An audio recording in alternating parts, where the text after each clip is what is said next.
ሂሳብ በመጀመሪያ ነው የሚከፈለው ይለዋል። ምን ችግር አለ ስንት ነው ሲል 1 ሚሊዮን ብር ሲል ሰውየው በጣም ደነገጠ። ለምክር ነው ሚሊዮን ብር የምከፍለው ሲል ወንድሜ ከፈለክ ከፍለ መመከር ትችላለህ፣ ካልፈለክ ደግሞ ሌላ ተረኛ እንዲገባ ቦታውን ብትለቅ ይለዋል። ነገሩ በጣም አስገርሞት ከከረጢቱ የተባለውን ገንዘብ አውጥቶ ከፍሎ በጣም ምክሩን ለማግኘት ሰፋ ደልቀቅ ብሎ ቁጭ ይላል። ከዛ መካሪው ሰውዬ አቋራጭ መንገድ አትውሰድ ይለዋል። እሺ ጥሩ ሀሳብ ነው፣ እሺ ምክርን ንገረኝ ሲል በቃ አለቀ እሱ ነው ምክሩ ሲል በጣም ተናደደ። ይህንማ አውቀዋለሁ ሲል ካወቅ እኮ ታዲያ ለምን እዚህ ትመጣለህ አለው። እና ታዲያ ይሄ ብቻ ነው 1 ሚሊዮን ብር የከፈልኩት? አዎ 1 ሚሊዮን ብር ይሄ ነው ይለዋል። ከዛ በዚህ ጉዳይ ላይ ተናዶ እሺ ትንሽ ምክር ጨምርልኝ ሲል ላይ ሌላ ምክር ከፈለክ ደግሞ መክፈል አለብህ። ምን ያህል ነው መከፍለው? 1 ሚሊዮን ብር። ተናዶ ሊወጣልና ቆይ እዚህን ሰውዬ ጉዱና ያለው ብሎ እንደገና 1 ሚሊዮን ብር ይከፍላል። እና መጥቶ ቁጭ ብሎ ምክሩን ሊቀበል ሲል እሺ ምክሩ ምንድን ነው? ሌላ ሚሊዮን ብር ከፍያለሁ ሲለው በማገባ አትግባ ይለዋል። እኮ አልገባም ሲል በቃ ምክሩ እሱ ነው።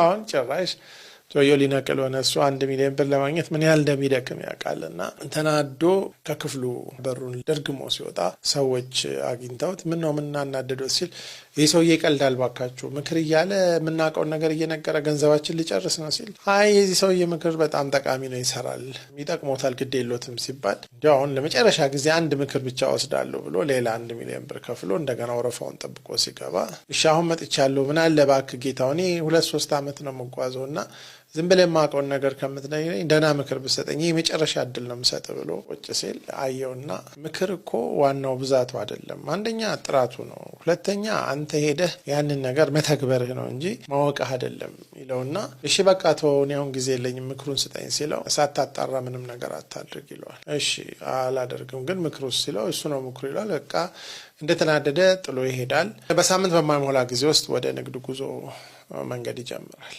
እና ብዙ እየሄደ እያለ ነጋዴዎች የሚያልፉበት አንድ የሚፈራ ስፍራ አካባቢ ሲደርስ ከማለፉ በፊት ብዙ ሰዎች ግርግር ፈጥረው አይቶ ምንድነው ነገሩ ሲላቸው አይ አንድ በጣም ጥሩ ሀብት ተገኝቷል እና ሰው ሳያመልጠው ለመግዛት በተለመደው መንገድ ሳይሆን በዚህ በጫካ ውስጥ እየሄደ ነው እና እኛም ወደዛው ልንሄድ ነው ሲሉት እሱም ለመሄድ ሲንቀሳቀስ አቋራጭ መንገድ አትውሰድ የሚለውን ምክር ትዝ አለው። ቢያንስ ገንዘቤን ያወጣውበት ምክር ነው ብሎ እሱ በተለመደው መንገድ ሲሄድ ሰው ሁሉ ቀደመው በዛ መንገድ ሄዶ ዞሮ ሲደርስ ያ ሐሳብ ውሸት እንደሆነና በዛ መንገድ የሄዱን ሰዎች ሁሉ ሽፍቶች እንደገደሏቸው ሲሰማ ህይወቱን ያ ምክር እንዳተረፈለት አውቆ በጣም ስሜቱ ተነክቶ እንደገና መንገዱን ሄዶ አንድ ስፍራ ሲደርስ ይመሽበታል እና ማደሪያ ስላልነበረ የተለመደው የሚያድርበትን ቦታ በሳት ተቃጥሎ ነበርና ሲፈልግ አንድ መብራት ያለበት ቤት ከሩቅ አየው ማታ ስለሆነ ወደዛ ሲደርስ ሲያንኳኳ አንድ በጣም የሚያምሩ ጺማቸው የተንጀረገገ ደስ የሚሉ ሰው ወጥተው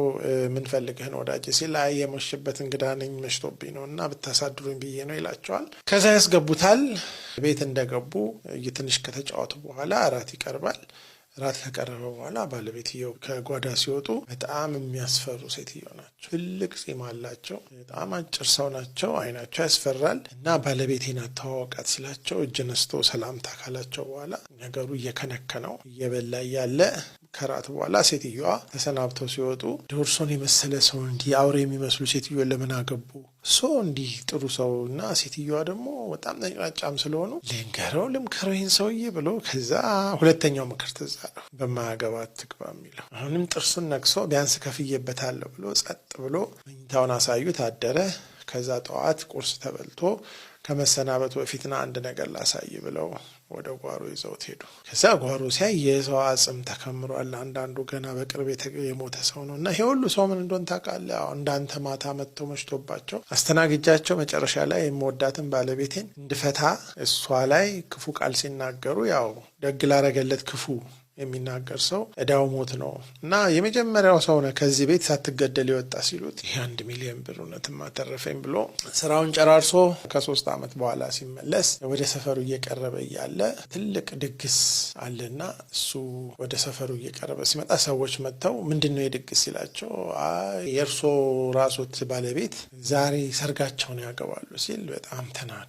እኔ 3 ዓመት ጠፋ ብላ ነው የምታገባው? እኔ ለነሱ ብዬ አይደል እንዴ ብሎ ስሜቱ ገንፍሎ የት ነው ሙሽራው ገብቷል ለመሆኑ? አይ ሙሽራው እየተጠበቀ ነው ሲባል ይሄማ አይሆንም እንደው ገብቼ ደፋታለሁ ብሎ ጠመንጃውን አቀባብሎ እየሄደ እያለ ሶስተኛው ምክር ትዝ አለው። ሳታጣራ ምንም አታድርግ ብሎ ጠመንጃውን አስገብቶ የት ሄድብኛል እስቲ ጉዷን እሰማለሁ ብሎ ሲገባ ለካ ከሩቅ መምጣቱ ታውቆ 3 ዓመት ሆኖ የጋብቻ ቀናቸው ነበረና እንደ አዲስ ሰርጉ የተደገሰው ለሱ ለራሱ ነበረና የሆዱን በሆዱ ይዞ በ3 ሚሊዮን ብር ያገኘው ምክር ህይወቱን ቤተሰቡንና ስራውን አተረፈለት።